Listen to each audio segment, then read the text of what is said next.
Hey, what's up mga kaballers? Maligayang pagbabalik sa aking channel. Halina't pag-usapan natin ang balita patungkol sa Warriors. Balik top 1 na sa West. Superstar Wiggins is back.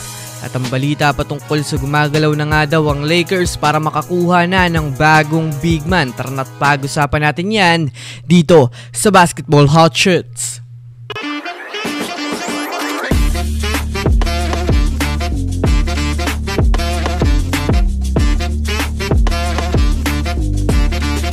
Una nga muna tayong dumako mga kaballers sa balitang gumagalaw na nga daw ang Lakers para makakuha na ng bagong big man. Well, dahil nga po mga kaballers sa umaangat na nga ang laruan ng Lakers ngayon pati na sa standings ay naghahanap pa nga po sila mga kaballers ng isang piyesa na magpapalakas sa kanilang kupunan.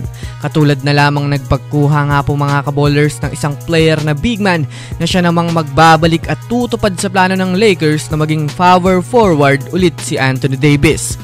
Tatlo nga pong big man mga kaballers ang binigyan na ng Lakers ng interest at ito nga po mga kaballers ay sina Robert Williams, Jonas Valanciunas at Walker Kessler.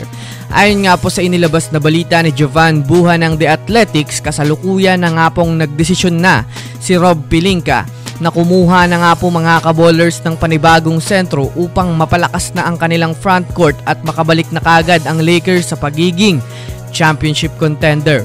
Well, kung susumadayin nga natin mga kaballers sa performance nga po ngayon ng Lakers ngayong season, ay masasabi nga natin mga kaballers na unti-unti na nga po silang nakakabawi at mas lalo pa nga talaga itong nag-i-improve kung sakaling makakuha pa sila ng dominanting big man.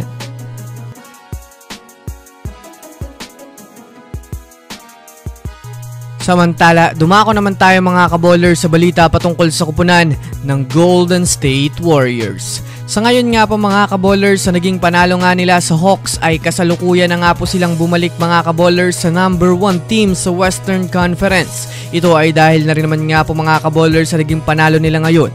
Sa nangyaring laban nga po nila ng Hawks ay naging maganda ang naging performance ni Andrew Wiggins sa pagtatala mga kaballers ng 27 points na may kasamang 7 rebounds at 4 assists na kung titignan nga natin o mapapanood natin mga kaballers ang kanyang naging galawan ay masasabi nga natin mga kaballers na ito nga talaga ang galawang superstar Wiggins na naging dahilan sa pagkampiyon ng Warriors ng taong 2022. Bukod pa dyan mga kaballers, isa rin nga po si Tracy Jackson Davis sa mga player na nag-stand out kanina sa laro matapos magkaroon ng double-double performance sa pagtatala ng 14 points na may kasamang 11 rebounds. Well, masaya nga po mga kaballers ang mga Warriors fans ngayon.